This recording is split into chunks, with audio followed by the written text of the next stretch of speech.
Welcome back to Everyman Prepping. Today we're going to go through the World War Report because the world is at war and things change very rapidly. So I have almost on a daily basis. So I have some articles. I want to go through some things that have happened that I think are important. And as usual, please like, comment, and share. And if you haven't done so yet and you enjoy the videos, please consider subscribing. Also, if you have intel of your own you want to share with me, you can always email me at everymanprepping@gmail.com. And let's get started here with the first article. So what we have here is Russia on Thursday had a giant missile strike all across Ukraine. At the same time, that Bakhmut is falling probably within the next coming days. Secretary General Stoltenberg said that Bakhmut might fall to Russian forces in the coming days. That's a quote from him. Bakhmut has been the majority of the fighting that's been going on the last 2-3 weeks, maybe a month.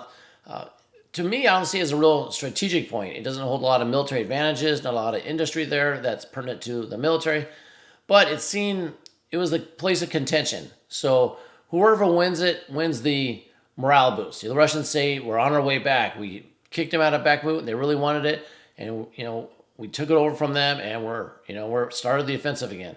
If Ukraine can hold it, they can say, "Yep, we held territory. We pushed the mighty Russians back and boost their morale." However, if Ukraine loses it, not going to be good. But it looks like they're basically surrounded and they're going to lose it.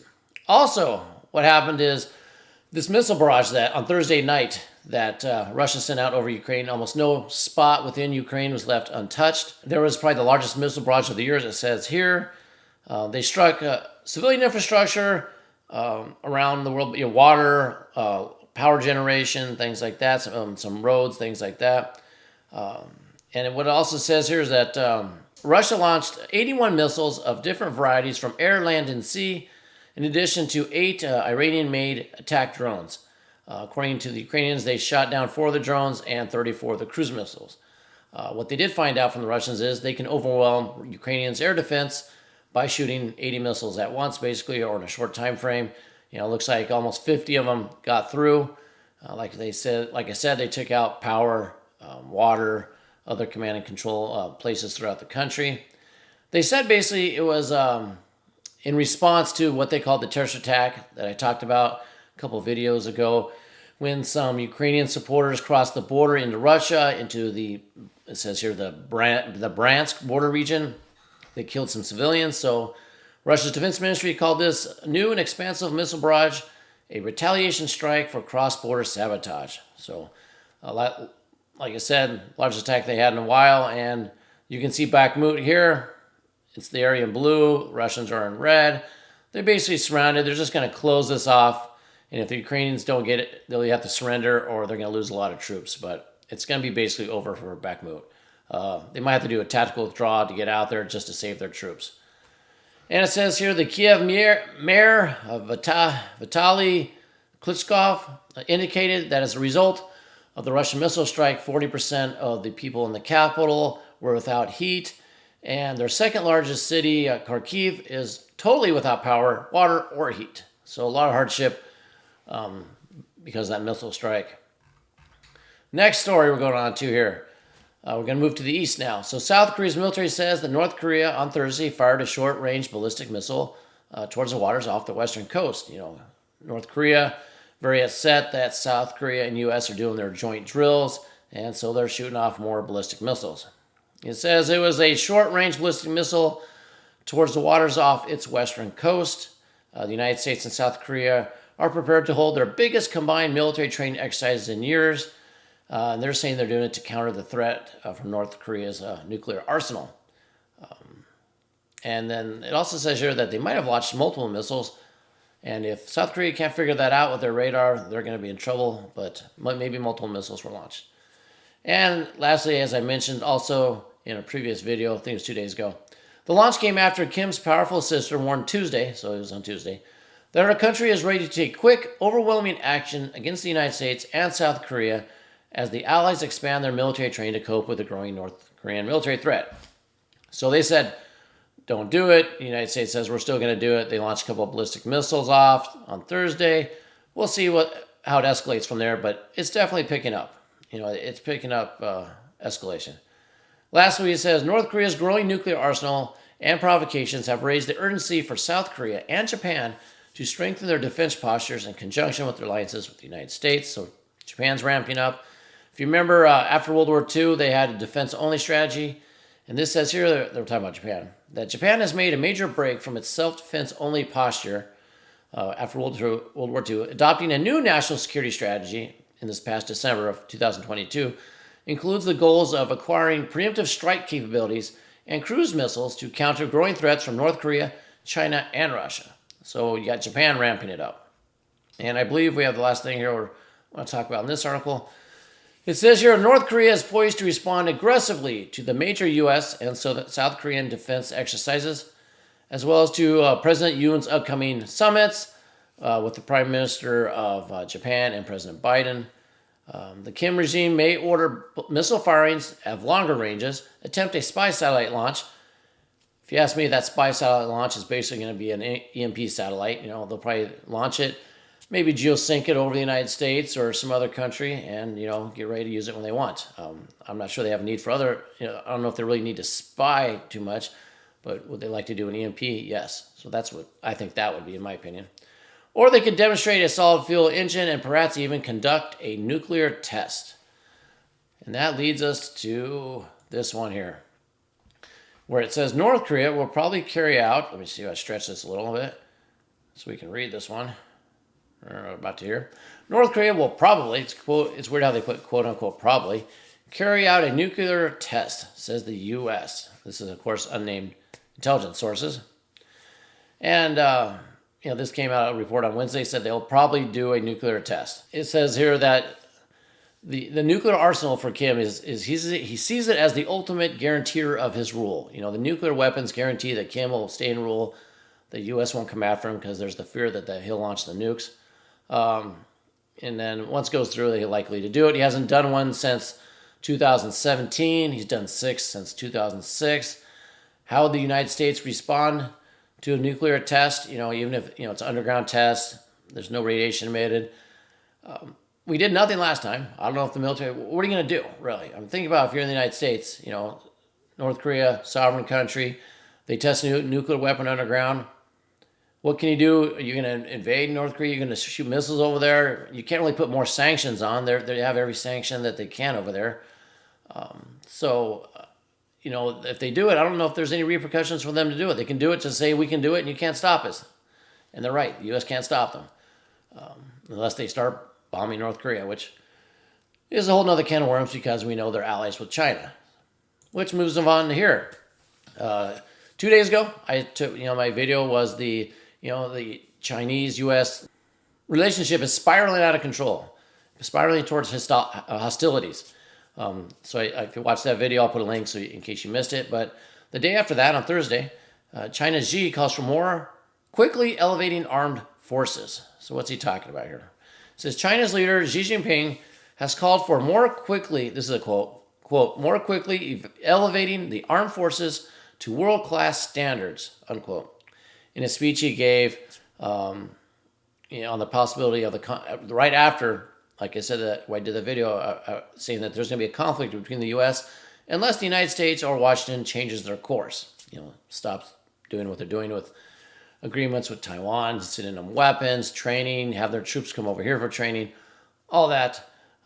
When he says more quickly elevating the arms, he's talking about this here, that they need to achieve the goals for the centenary.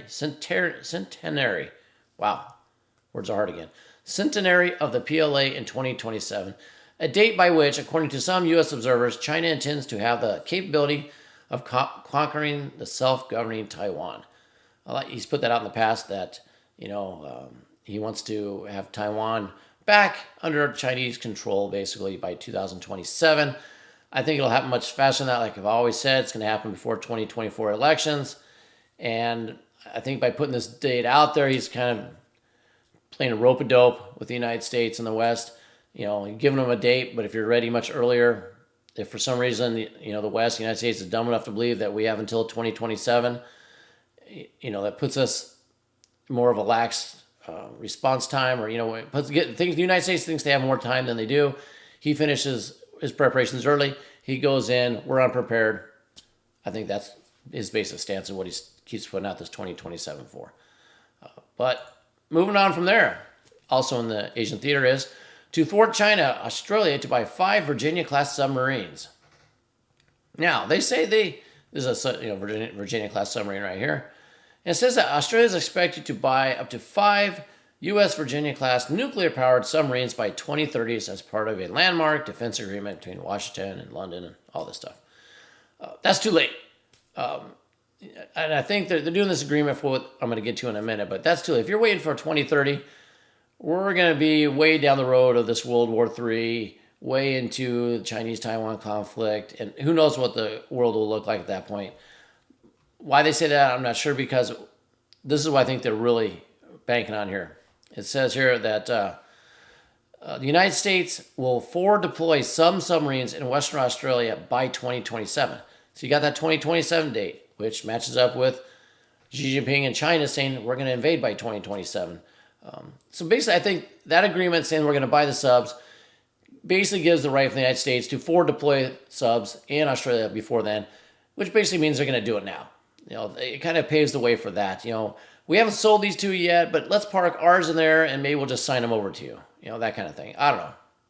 But this is, China's not going to like this. They're going to see it as an escalation because they know that the United States is just going to park nuclear subs right there in Australia, very close to China. So just another escalation. And like I said, I don't think they're ever going to deliver those subs by 2023. I think they'll just use it as a place for U.S. to store their subs.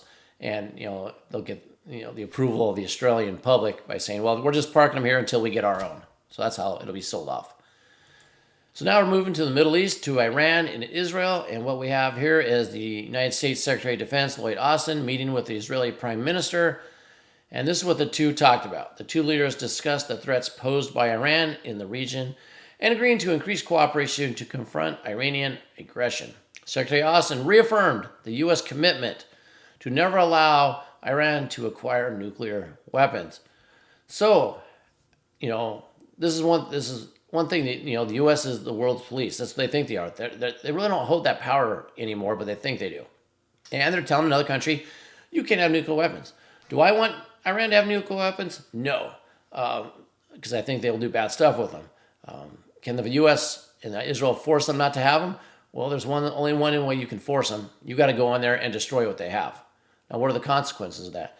If Israel launches a strike supported by the U.S., whether it be with planes, refueling, munitions, intel, or driving the planes themselves, bringing their own, whatever it is, if they go over to Iran, they bomb every nuclear research facility, bomb-making facility, centrifuge, all that stuff, and to destroy it all. Remember, Iran is basically allies with China.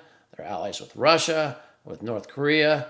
So you don't think there'll be any repercussions? Longer gone are the days where the U.S. could do stuff like that, go to a country, bomb it, leave, and have no repercussions. That's not where we're at anymore. There's going to be bad things that happen if this happens. Not only militarily, maybe not even inside the continental U.S. Think about if just the financial, the oil, the gas that comes through there. You thought gas prices were high. You thought energy prices are high. Wait till this happens. So, things aren't looking good here in the Middle East as well. And finally, let's go to this. The Taiwanese president is to meet with Kevin McCarthy, new Speaker of the House, since Nancy's out of there, despite Chinese threats. We know Nancy went to Taiwan, and, she went over there, and China threatened to shoot her plane out of the sky. They threatened all this. They did nothing, really, but got really mad and, did some naval drills around Taiwan and surrounded it, which eventually they'll basically do that. They'll blockade the whole country. And that's how the war's going to start. They'll blockade all of Taiwan, not let anything in, try to starve them out. That's how it's probably going to go. But they're going to meet probably in New York or LA or somewhere, to go through. There she is right there. She's going to come over. Now, let's go ahead and go back. So now why, isn't McCarthy going to Taiwan? Well, it just came out also on Thursday that he told Zelensky he's not going to go over to Ukraine either. Zelensky invited him over there. He told him no. He said it was because, we're not giving you a blank check. I'm not going over there. But as we all know, Ukraine basically has a blank check. They're up to $100 billion. So that's not the reason. So I found this curious. I'm on like a little side tangent here, but McCarthy won't go to Ukraine. He won't go to Taiwan. The Taiwanese leader's coming here. I don't think he wants to leave the country. That's just my opinion. My guess is he doesn't want to leave the country. I don't know if he's afraid of something. Something happens when he leaves. Something will happen where he's going. But he's not leaving this country to do anything. So I just want to keep an eye on that. Find that interesting that the Speaker of the House does not want to leave the United States. What that means, I don't know. I just found it curious. But, China will get mad when they meet. Will they do nothing? Do something when these two meet? Who knows? Will they do more naval drills? They fly more planes around Taiwan? They'll probably do that. But eventually it will spark off into, a war against Taiwan. And so that's all I have for those stories. If you have more to add, put in the comments below. Comments on any of these stories. Like I said, intel that you have. Like I said, you can always email me. But it's getting every day. These stories come out every day. I could do this every day, and I know I do a lot of it. I like to get back to some of the prepping videos as well. But every day new escalations come out, and we're just climbing that steep hill until we finally go over the edge, and we're riding that roller coaster of World War, active hostilities around the world, down the death spiral. So what do? You keep doing what you're doing. Keep telling your friends and family also if they're not paying attention. Send them videos like these. Send them news clips. Just get them on board with getting ready, having some stuff. So when things kick off and the country starts, supplies are hard to get. Gas is super expensive. They're ready for it. It's not a shock to their system. So we're just doing all that to help each other. You're going to be set up. You're going to be ready to go because you're prepping and you're trying to take care of your friends and family. So that's all I have for now. Until next time, keep your ear to the ground, head on a swivel.